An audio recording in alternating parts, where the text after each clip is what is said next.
Didn't see you there. I was just going over some bluesy scales and ideas. To me, there are about 4 levels of blues scale. Now, I know, they're going to have a lot of notes, and sometimes people are like, oh man, it's a lot of notes, it's going to be super hard. And today I'd like to change your perspective to see something with a lot of notes be actually not that hard. If you like what you see here today, please consider subscribing, liking, commenting. I really appreciate it. It really helps the channel. And if you feel so inclined, please reach out for a lesson as I'm taking on new students. Links to reach out are in the description. So I think a lot of the anxiousness that we can sometimes feel with like, oh man, it's like some crazy scale with a bunch of notes or some jazzy scale kind of stems from 2 things. Number 1 being not focusing on the musicality of it. Just thinking like, oh man, there's so many notes I gotta learn, so many patterns I gotta learn, as opposed to so many different licks and so many different riffs that I get to learn. And number 2 would be those little scale patterns that we learn a lot of scales from, like these, which are super helpful and I highly recommend using them. But when you look at like a blues scale or something like that, it can look just like a lot of black dots and you don't really see the music in it. Also, going over all of them, all over the neck and every key can seem like a little bit tedious to a lot of people and is overkill for some players. Keeping that perspective in mind, today I wanted to stick to just the regular minor pentatonic pattern in the key of G. Only thing here, I would say let's find the 5th D in 2 different areas. One here and here. Both are, available. Same with the minor 3rd down here.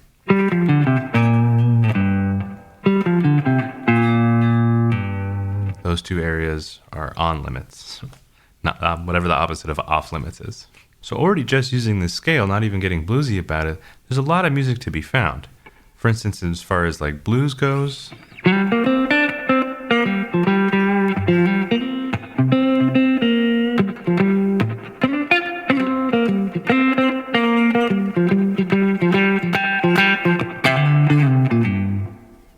as far as rock goes, we have like Satriani 6s, I like to call them. Eric Johnson 5s, which we all know him for. We have Jimmy Page 3s.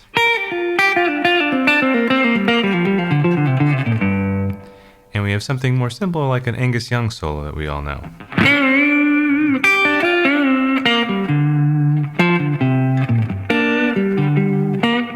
Right? So the scale can sound really musical, or it can sound very sterile if I play it too literally, like that Angus Young solo, for instance.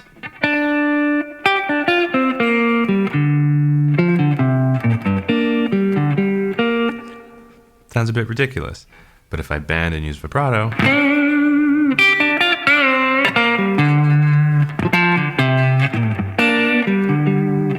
kind of hamming it up a little bit, still sounds much, much better. At some point, if we happen to love the blues or just love rock and guitar in general, we come across the blues scale, which is a minor pentatonic with a blue note added.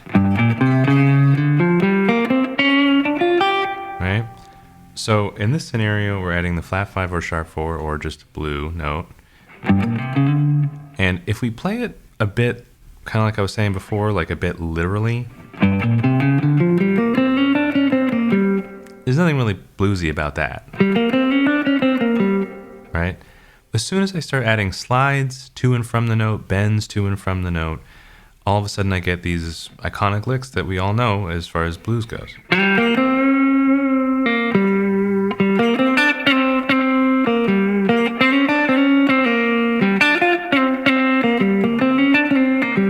Right, so the difference between or and this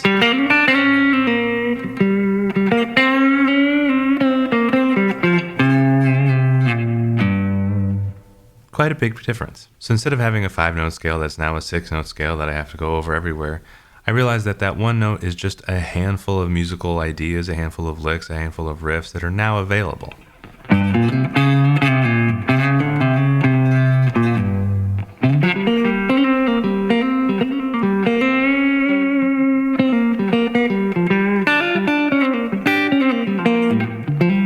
Keeping that mindset in mind, or keeping that, not mindset in mind, keeping that perspective in mind, let's add the second note and get to the second level of blues scale. Now, we'll be adding the major third, which is not like a bluesy or mean-sounding note, but when in context, when following a minor third, it's wonderfully familiar major blues kind of sound.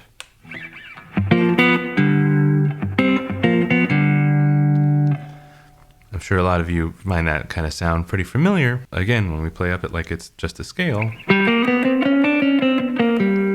it doesn't sound that great. And especially if you just go major third to minor third, it kind of sounds like a little odd. But when you go minor third to major third,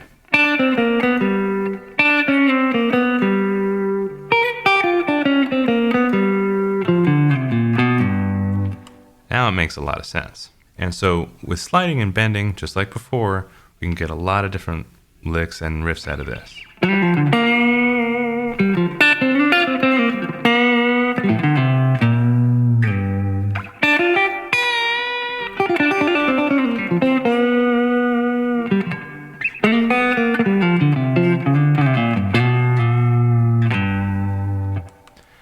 Also, we can take some cues from piano players who obviously can't bend unless they're on like a keyboard that has a modulation wheel or something like that. We can take a cue from piano players that can't bend and play it a little bit more literally, sometimes with some harmony added.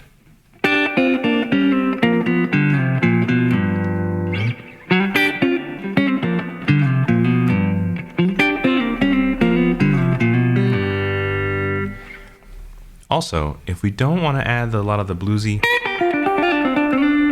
inflections and we want to play it literally, it can actually still help us out. Say we're playing something acoustic, it'll just sound a little bit bluegrassy maybe.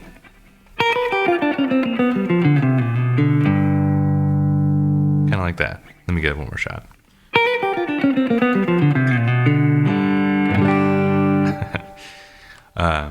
But see, even there, like I played it a little bit evenly. Let me try to add a little bit more just like dynamics instead of bends or slides or something.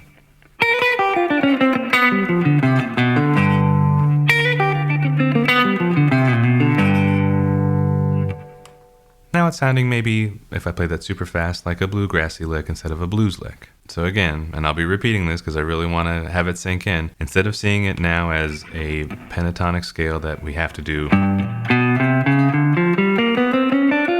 all these notes, big chromatic line in the middle of our blues scale or something like that, see it as two notes that represent a whole bunch of different bluesy ideas, bluesy opportunities rather. So next up we add the 9 to the scale, which is again not super bluesy and not super mean sounding. It's rather melodic and rather sweet sounding, but it goes really well with chords and it has a nice surprise to it. So now we end up with a really long chromatic line.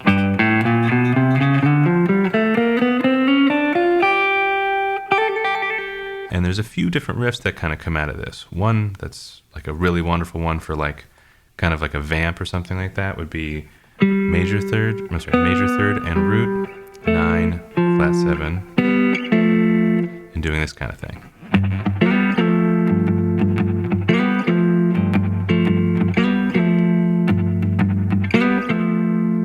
Sounds real nice, and it also sounds real nice when added to chords. So say I have just a major chord, now make it a major 9, dominant chord, dominant 9. Pro tip, if you just see a 9, the 7 is implied. This would be like a G9, not G add 9, like that. You can do the 9 below, much more like smoothie jazz sound. That genre of smoothie jazz. And up top here. And then little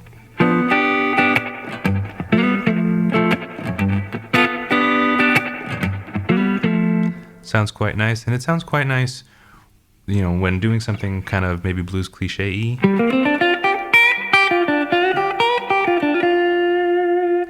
Kind of adding the 9 in there for a little bit of a melodic surprise.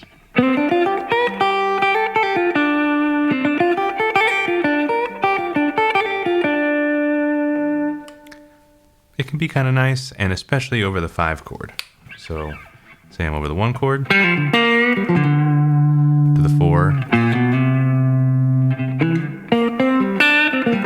back to the 1, to the 5,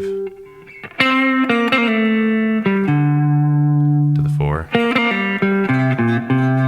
back to 1, to the 5 again, to 1. Lastly, we add the 6 or 13, either, it's the same thing. It's the note E in this scenario. And again, it's not necessarily bluesy sounding. It's more melodic sounding and really nice in adding to chords and riffs and stuff like that. Another thing that adding the 6 or 13 does is give us a lot of symmetry on the G, B, and E strings. So here, even though on the G I technically have all these notes, at this point, I also have these three, and they have the exact same pattern on the B and the E. So now I can play all three of them if I wanted. Or I can use them as a double stop thing. It's kind of a nice like Chuck Berry-ish or something like that vibe. Kind of a rockabilly thing. Or I could just straight up play down them like Chuck Berry did.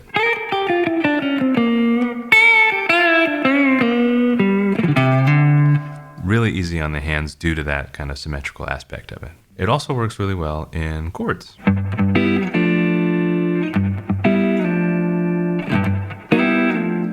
Taking that thing that we did with the 9 earlier, adding the 13, resolving to the 5.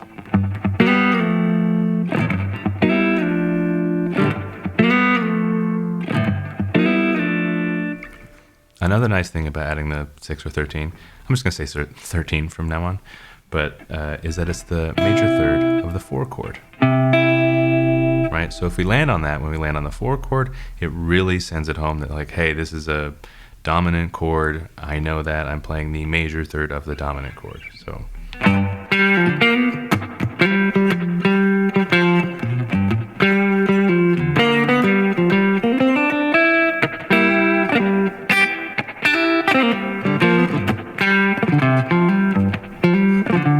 right? Kind of felt like we really arrived at that 4 chord versus just landing on the root, which is what we'd have to do if we didn't have that note.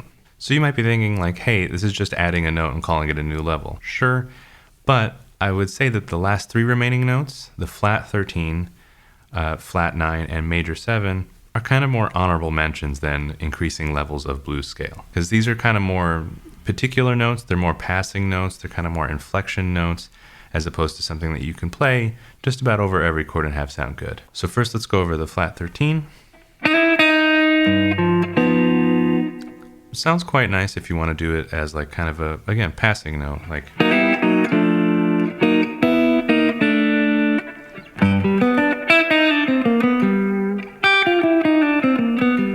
Sounds quite jazzy now.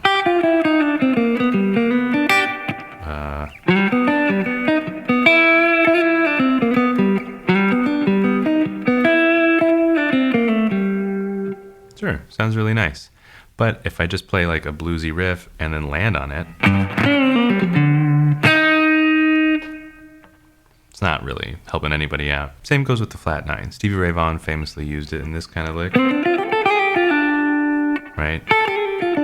Which is like 5, flat 7, root 9, root flutter to the flat 9.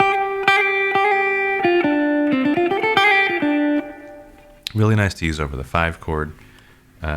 As it's kind of borrowing from like the 5 minor pentatonic or something.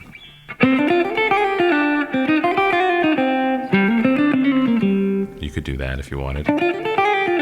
But again, landing on it.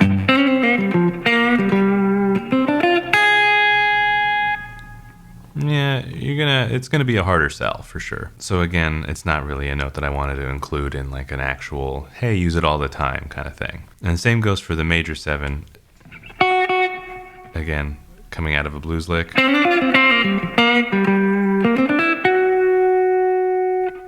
of sounds like we went to the 5 chord, which would be where I would think that you should use it. It's the major third of the 5. Sounds really nice over it. Can sound pretty weird over the the other 2 chords. The thing that's nice about it though is if you want to do a very chromatic line, then you have the option to go. So root, major 7, flat 7, 13, flat 13, 5, 4, minor third, major third, root.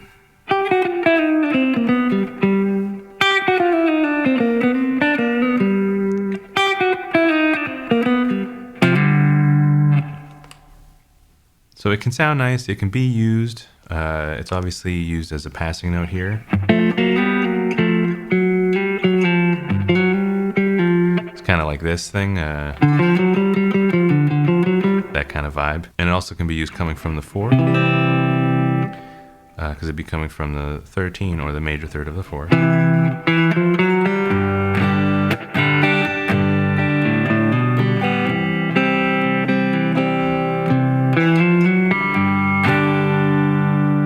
Kind of like that. So again, it's more of a passing note and not really a staple. So that would be the way that you could add to your minor pentatonic or blues scale level by level. And instead of thinking of it as a harder and harder and harder scale, thinking of it as just kind of unlocking bluesy licks or bluesy ideas and bluesy cliches and trademarks with each note. If you wanted to be really diligent, however, you could make some, new scale or something like that that involves a lot of those notes.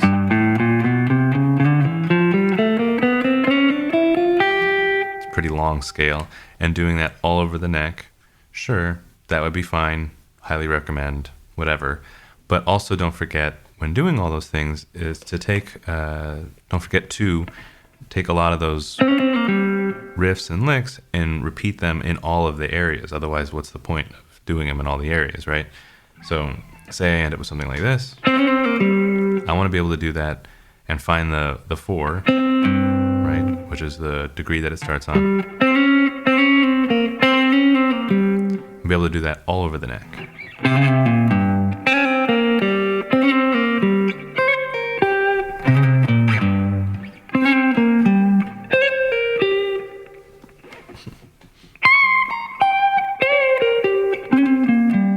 That's a lot of the point of this, is to remember that each note has a lot of melodies in it, a lot of melodic possibilities with it. And while you're learning all your positions, take those melodies and repeat them in all those different positions. That way, if you're holding a riff like this, you don't have to go down here for a riff. You can just go.